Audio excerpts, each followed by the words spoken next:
Baik semuanya, Pak Aris mulai. Assalamualaikum warahmatullahi wabarakatuh.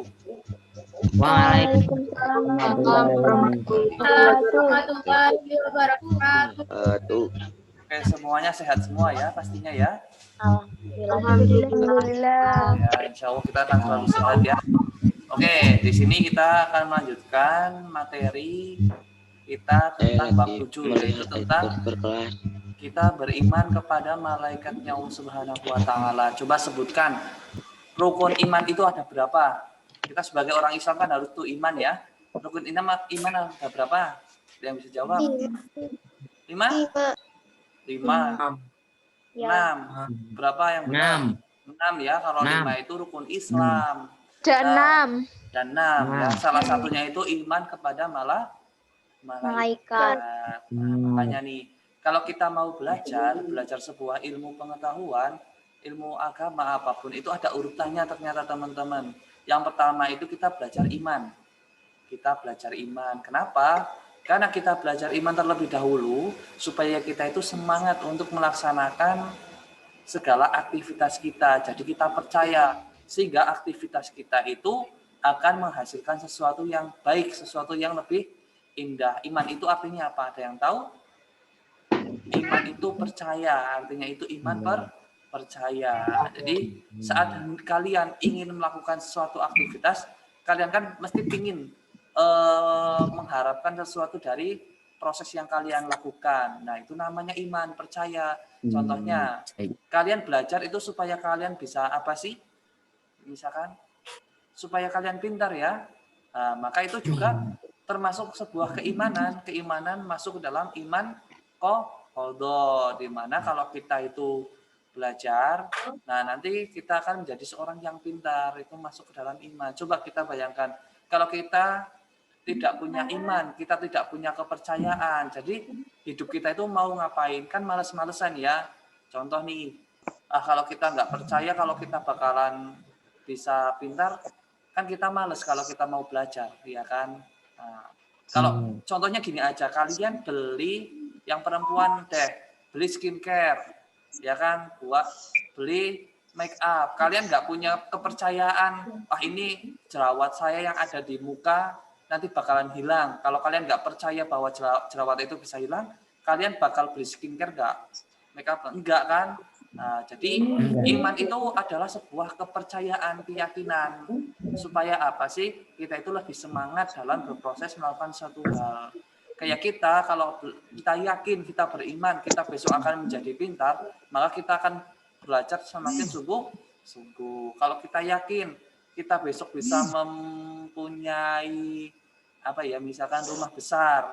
Nah, kalau kita yakin, maka kita akan lebih semangat dalam bekerja. Nah, iman itu adalah suatu kepercayaan. Jadi percaya bahwa pertama adalah kita punya Allah Subhanahu wa Ta'ala, kita punya Tuhan.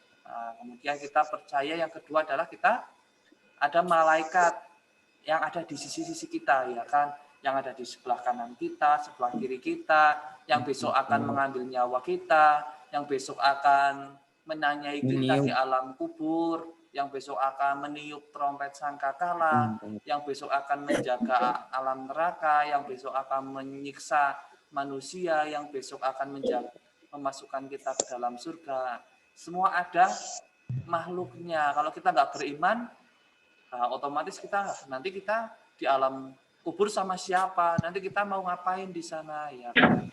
Kemudian ada iman kepada Al-Quran, kitabnya Allah Subhanahu wa Ta'ala. Kita imani bahwa kalau kita itu kan kita harus punya petunjuk arah ya. Kalau kalian itu mau dari Banjar mau main kemana ya, misalkan Bukit Hud yang ada di Gombong itu kan, pernah ke sana kalian? Nah, ada Bukit Hud ya di Gombong itu. Kalian nggak tahu arahnya. Kira-kira yang kalian butuhkan apa? Google Map. Kalian butuh peta. Kalau nggak menggunakan Google Map sama peta, kalian bakalan sampai apa? Enggak mungkin kesasar ya. Kalian harus harus tanya-tanya dulu ya kan. Nah, Al-Quran adalah petunjuk kita hidup supaya kita itu nanti kita kan hidup di dunia ini itu kan kita kayak dalam perjalanan untuk kehidupan yang selanjutnya.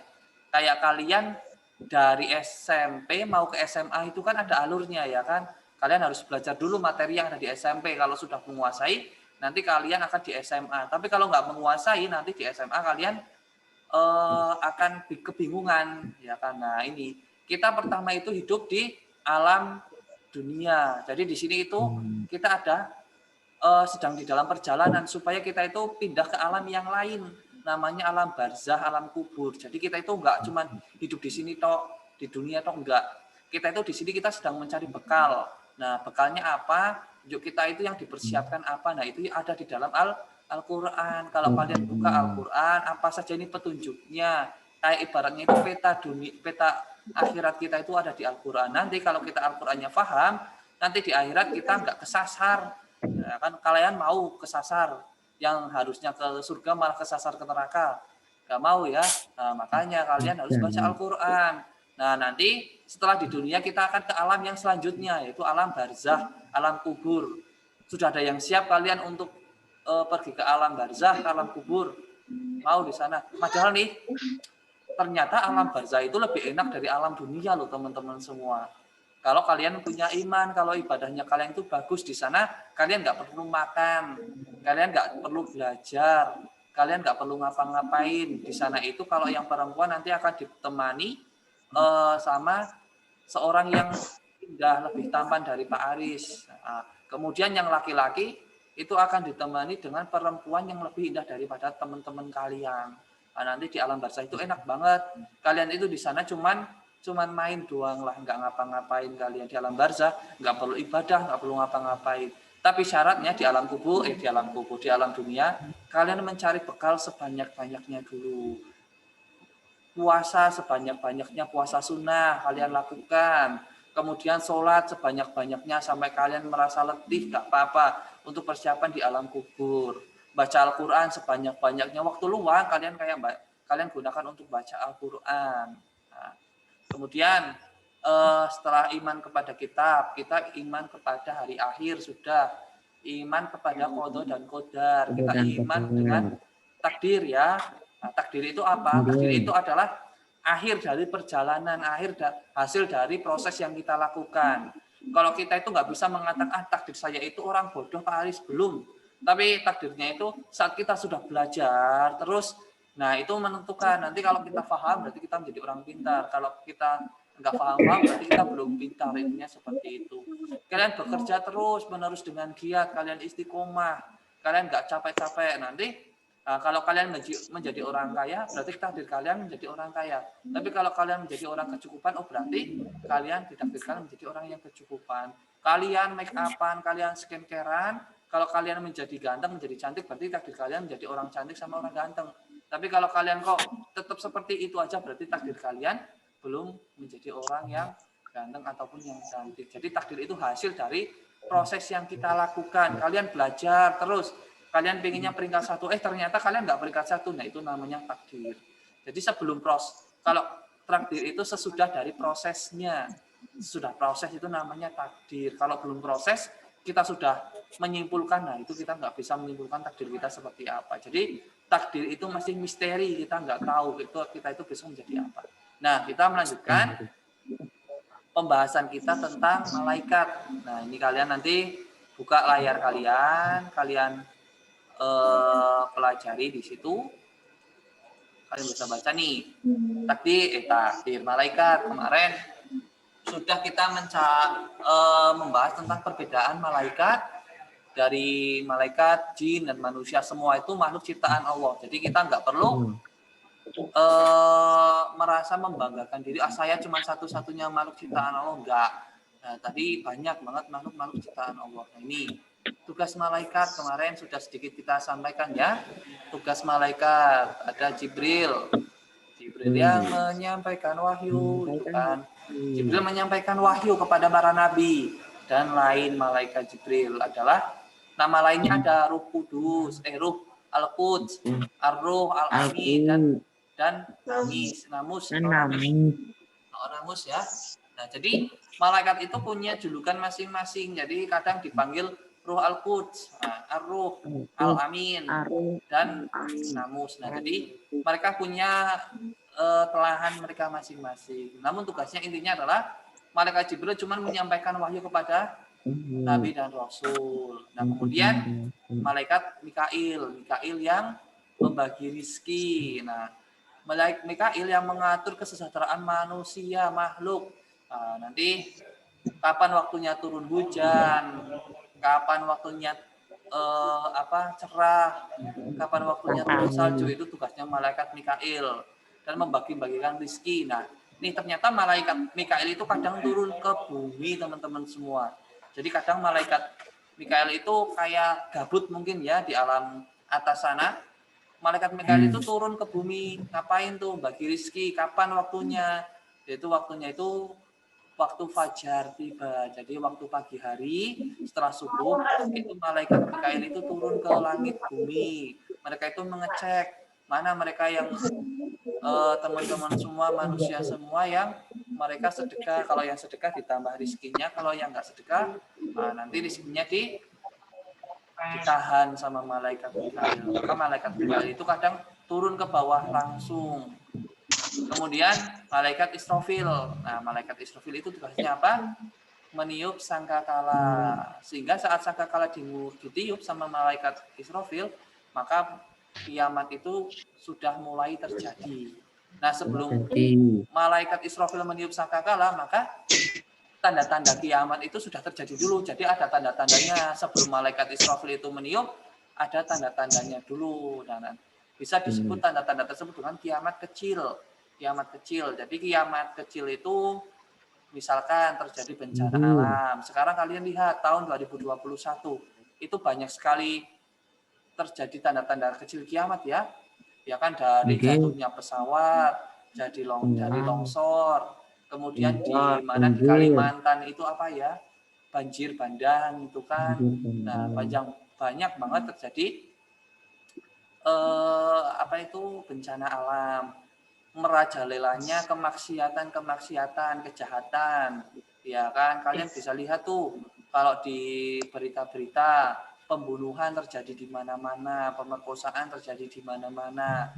Kemudian banyak kemaksiatan yang lain, orang minum minuman keras.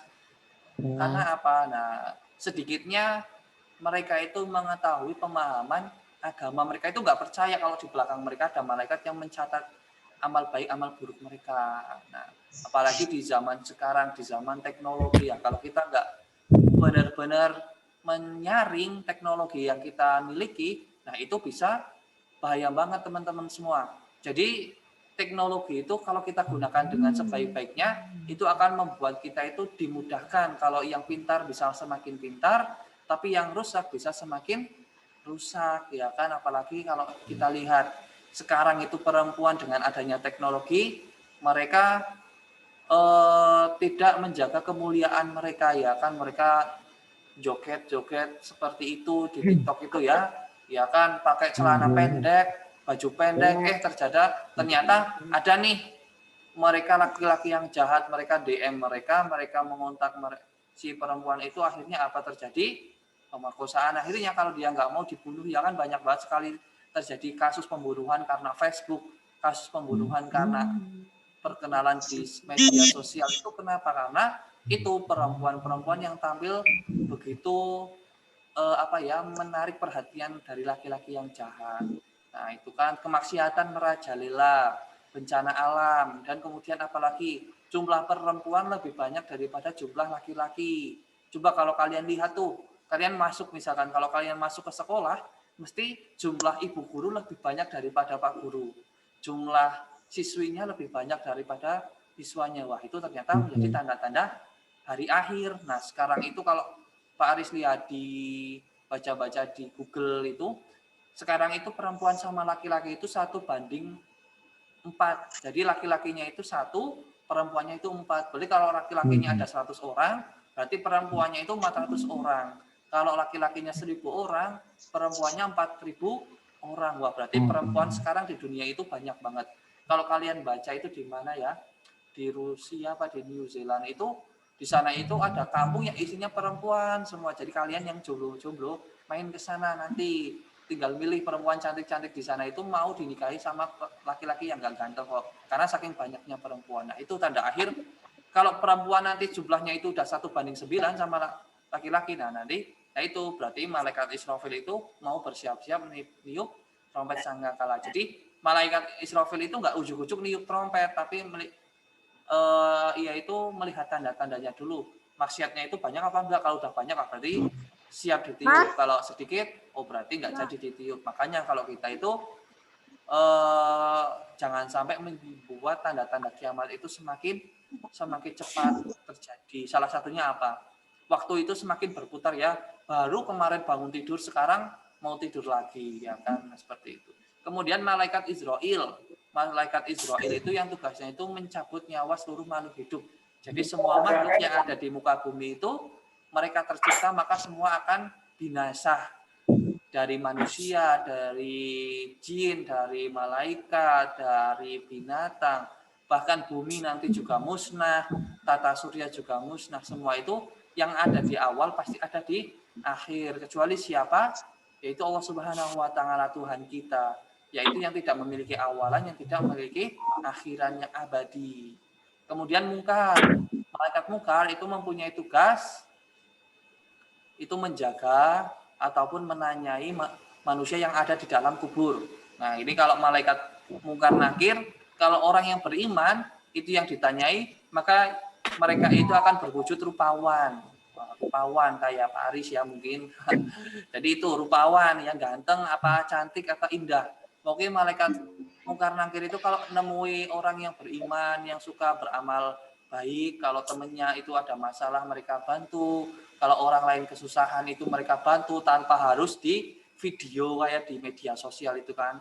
Kalau kita bantu lebih baik ya, tapi kalau bisa itu nggak usah kita nanti pamer ke teman-teman yang lain, kita ngasih apa itu kemarin di video Pak Aris seneng banget. Ada seorang bapak-bapak dikasih bantuan tapi di video terus kemudian dia nggak mau di video karena apa?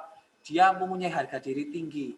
Saat kita dibantu lebih kalau bisa kalau kita membantu itu kita nggak usah menunjukkan kepada yang lain dengan di video atau menceritakan karena kita menjaga harga diri yang dibantu. Nah itu yang di Instagram itu Pak Aris gak suka kalau mereka bantu kemudian mereka video kecuali kegiatan yang sifatnya itu bersama.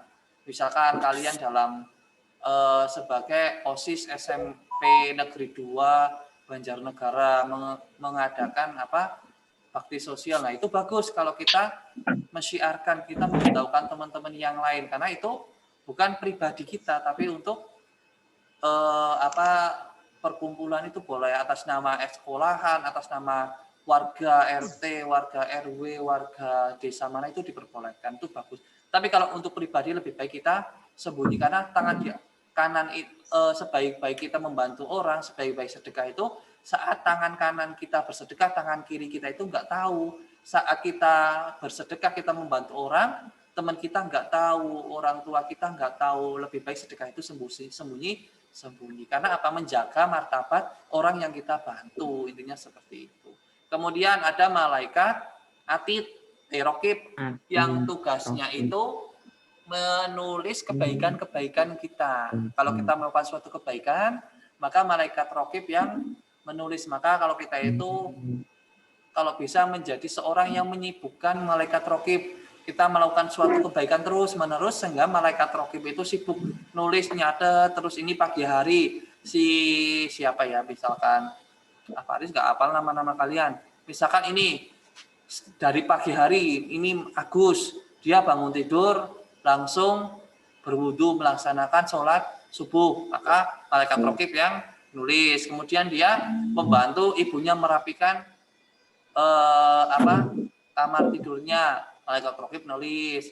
Kemudian dia berangkat sekolah, mandi dulu, membersihkan diri, menjaga kebersihan, malaikat raqib menulis. Pamit dengan orang tua, cium tangan orang tua, mengucapkan salam dengan teman dan sebagainya, berdoa. Nah, nanti malaikat raqib yang menulis dan malaikat atid yang nganggur. Tapi kalau kita melakukan keburukan-keburukan, kita nakali teman kita berkata kotor kepada orang tua kita, berkata kasar kepada teman-teman kita, orang tua dan sebagainya, nanti malaikat atid yang mencatat. Nah, nanti catatan itu akan diberikan perlihatan kepada kita semua nanti di alam mahsyar. Jadi setelah kita di alam barzah, di alam kubur, kita akan dihidupkan lagi di padang mahsyar. Nah, kita itu sambil antri ditimbang, nanti kita akan ditimbang mana amal baik kita, banyak mana baik yang amal baik ataupun amal buruk itu kita akan ditimbang semua. Nah, sambil nunggu antrian, kita itu di depan kayak ada sebuah layar. Kita akan diperlihatkan kehidupan kita di bumi nanti waktu bayi sampai kita meninggal. Kita akan diperlihatkan kayak video kita dari kita lahir sampai kita meninggal. Nanti kalau kita melihat kita, di gambar kita sedang melakukan amal kebaikan, kita akan senang, wah saya akan masuk surga nih. Tapi kalau kita melihat kita sedang melakukan keburukan, kita nangis, wah ini yang bisa membuat saya ke neraka. Nah, nanti kita akan diperlihatkan semua. Jadi hati-hati kalian semua. Hati-hati kalian, walaupun kalian sendirian, kalian melakukan kejahatan, kalian melihat sesuatu yang buruk, misalkan kalian sendirian, saya sendirian nih, kalian buka Instagram, ternyata yang dibuka channel-channel yang nggak baik, yang misalkan melihat aurat yang dari lawan jenis, nah itu kalian nggak sendirian, di situ ada malaikat atid yang mencatat. Kalau kalian sendirian di rumah, kalian buka HP, kalian yang dibuka adalah Al-Quran yang ada di HP kalian, elektronik itu, maka kalian mendapatkan pahala. Kemudian ada malaikat ribuan, yaitu yang tugasnya mengatur kesejahteraan para penghuni surga. Nah, di sini malaikat ribuan itu yang mengatur nih bagaimana surganya itu untuk para makhluknya, para manusia yang ada di surga. Ditata dengan sedemikian rupa, sedemikian indahnya. Di sana ada kolam renang yang dari susu, dari madu, tapi nggak pliket ya. Kalau kalian sekarang mandi di kolam susu mungkin pliket ya, kalian selesai renang langsung dikerumuni semut ya. Kalau nanti di surga kolam renangnya itu ada kolam renang susu yang nggak pliket kok.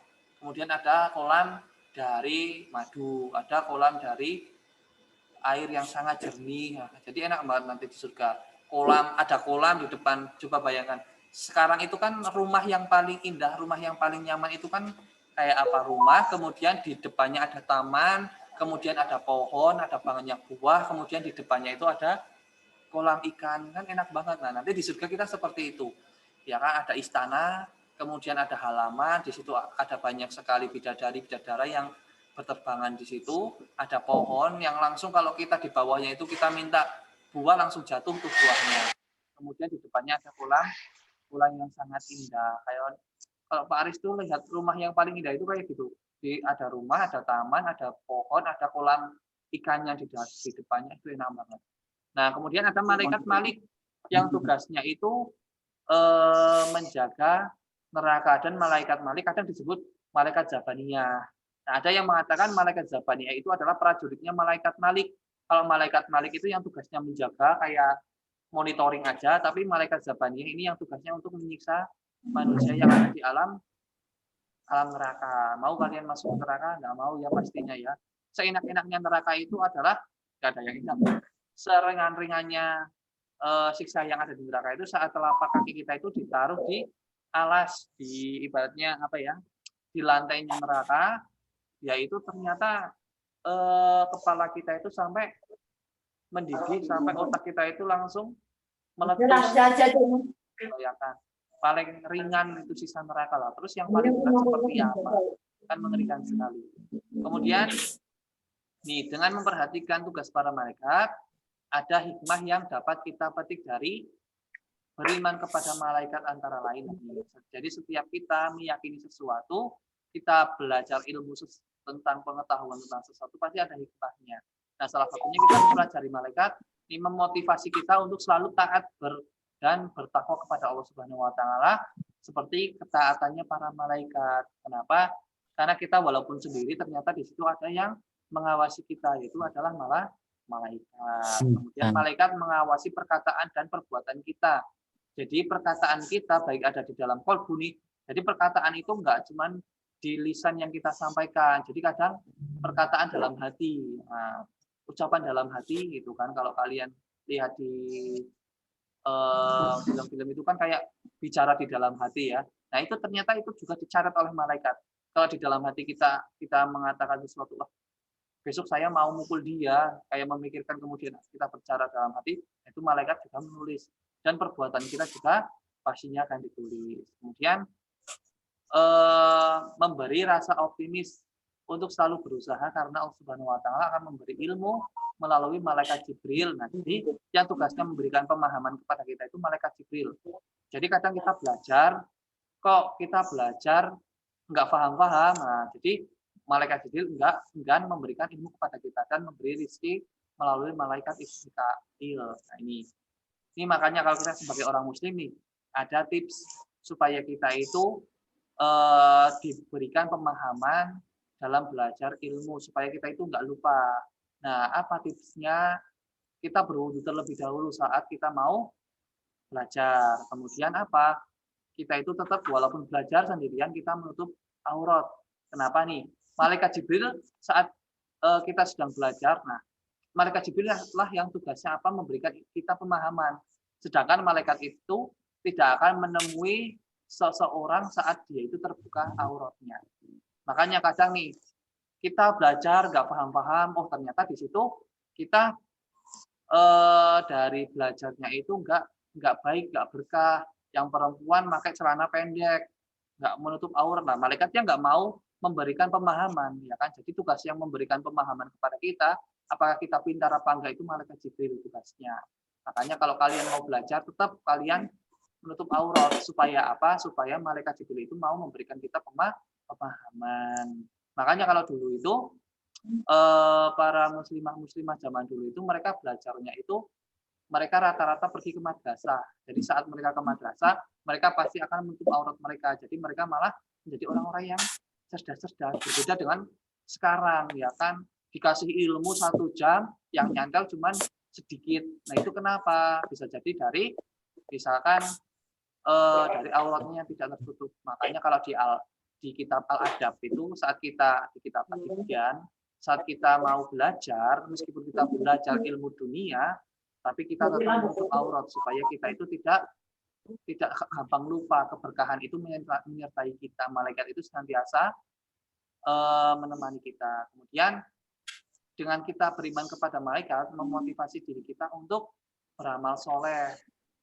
Karena bekal itulah yang dapat kita bawa kelak saat kita telah meninggal dunia untuk menghadapi kehidupan yang setelahnya. Jadi kehidupan dunia itu fase pertama. Jadi hidup di dunia itu fase pertama dan fase kedua itu di alam barzah.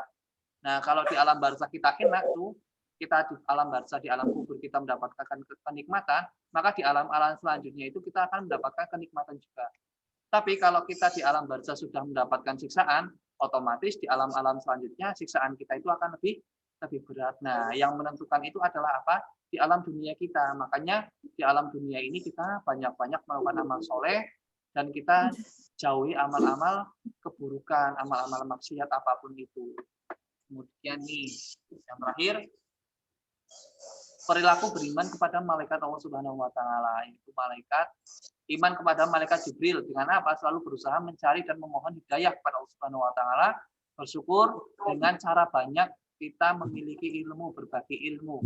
Nah, malaikat Jibril itu identik berarti yang membagi ilmu pengetahuan. Kita memohon kepada Allah Subhanahu wa taala saat kita diberi pertolongan dengan ilmu, dengan hidayah, maka itu tugasnya malaikat Jibril.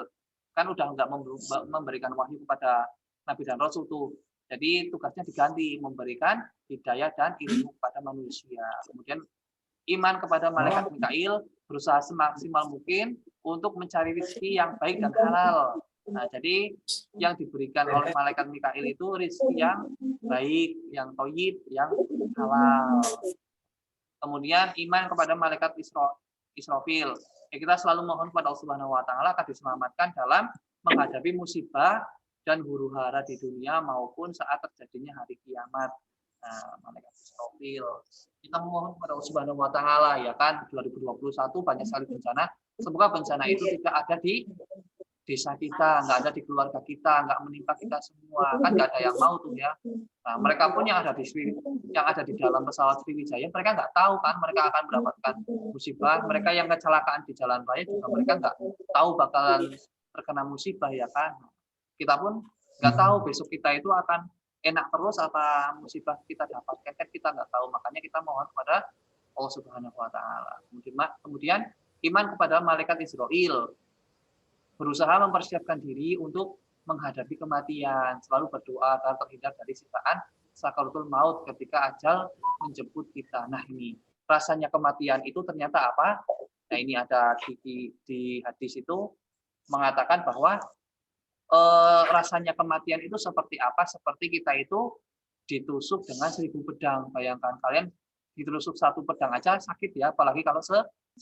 Ada lagi yang mengatakan saat dari dubur kita itu, dari bawah kita itu ditusuk dengan sebuah kayu yang ujungnya itu lancip, kemudian ditusuk sampai otak kita, kemudian dari kayunya itu, batang kayunya itu muncul tumbuh ranting-ranting, kemudian ranting-rantingnya itu dari kayunya itu diputar, kemudian ditarik. Wah, sakit banget itu ya. Kemudian iman kepada malaikat mungkar dan nakir, selalu memohon kepada Allah Subhanahu wa taala agar dilapangkan di alam kubur dan diringankan di siksa kubur. Nah, jadi dengan kita percaya bahwa ada penjaga kubur, berarti oh ternyata alam kubur itu ada benarnya. Nah, di situ kita bayangkan kuburan itu kan sempit banget ya. Nah, kalau kita nggak banyak amal soleh, nah nanti kita alam kubur itu semakin sempit. Tapi kalau kita banyak amal solehnya, alam kubur kita itu semakin lebar. Dan di situ kan gelap. Nah, terus apa yang bisa menerangi kita di alam kubur sebagai lampunya, sebagai cahayanya itu adalah bacaan Al-Quran kita. Makanya kalian harus banyak-banyak belajar membaca Al-Quran itu sebagai penerang kita di alam kubur. Kemudian iman kepada malaikat Raqib, kita selalu berniat melakukan kebaikan dalam segala perbuatan, baik itu ucapan maupun tindakan, supaya malaikat Raqib itu sibuk mencatat amal-amal baik kita. Dan iman kepada malaikat Atid, kita menjauhi segala keburukan, supaya malaikat Atid itu tidak mencatat keburukan kita. Jadi kita dimintai pertanggungjawaban nanti di alam, di padang mahsyar, di yaumul hisab nanti. Kemudian iman kepada malaikat Ridwan, kita selalu memohon supaya kita dimasukkan ke dalam surganya Allah Subhanahu wa taala, tempat-tempat indah-indahnya, tempat yang tidak ada yang lebih indah daripada tempat tersebut, yaitu adalah surganya Allah Subhanahu wa taala. Nanti di dalam surga kita dijannatin abadan. Jadi kita di situ selama-lamanya. Kalau di alam dunia kan sementara ya, paling kita umur 60, 50, 40 dan sebagainya, itu kita sudah habis meninggal. Kita meninggalkan dunia mungkin paling tua ya mungkin 60-an tahun lah. Nggak sampai 80 itu sudah jarang banget, 70 tahun itu sudah jarang banget. Paling sekarang ya 60-an tahun paling lama. Nah, ya kan nanti di alam kubur juga singkat, waktunya nggak lama. Nanti di padang alam yaumul hisab juga sebentar. Tapi yang paling lama itu di dalam alam akhirat akhir, yaitu adalah surga neraka. Di situ selama-lamanya. Kemudian iman kepada malaikat Malik, yaitu selalu memohon agar kita terhindar dari siksaan api neraka. Kalau kita sudah masuk ke dalam neraka, kita nggak bisa keluar. Jadi jangan sampai kita masuk ke dalam neraka. Jadi itu ya tentang malaikat. Dengan kita mengetahui, mengimani adanya malaikat, maka kita akan lebih berhati-hati dalam menghadapi kehidupan di dunia.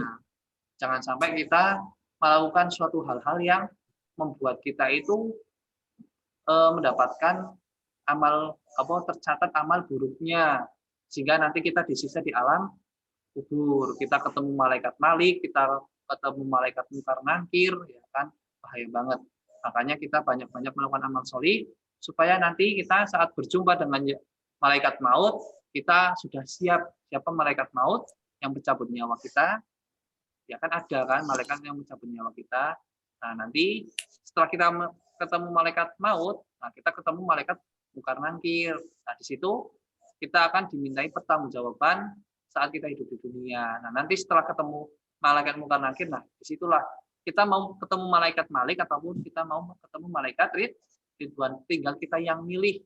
Jadi surga dan neraka itu bukan takdir, tapi itu pilihan. Kalau kita sudah masuk di sana adalah baru itu namanya takdir. Tapi sebelum kita masuk ke dalam surga dan neraka, itu adalah tempat pilihan kita. Kalau kita pengen surga, ya udah kita melakukan amal sholih, banyak-banyak melakukan kebaikan, banyak-banyak berucap yang baik-baik, yang menyenangkan hati orang tua kita, yang menyenangkan hati teman-teman kita dan guru-guru kita. Mungkin itu dulu yang bisa Pak Aris sampaikan. Apabila ada kesalahan, mohon maaf yang sebesar-besarnya. Nanti Pak Aris kasih tugas ya. Tugas, struktur, kalian kerjakan cuma sedikit soalnya. Yang penting kalian kerjakan. Untuk hasilnya, Pak Aris percaya pasti kalian akan baik. Hasilnya mesti bagus-bagus. Apalagi tentang malaikat, mudah banget.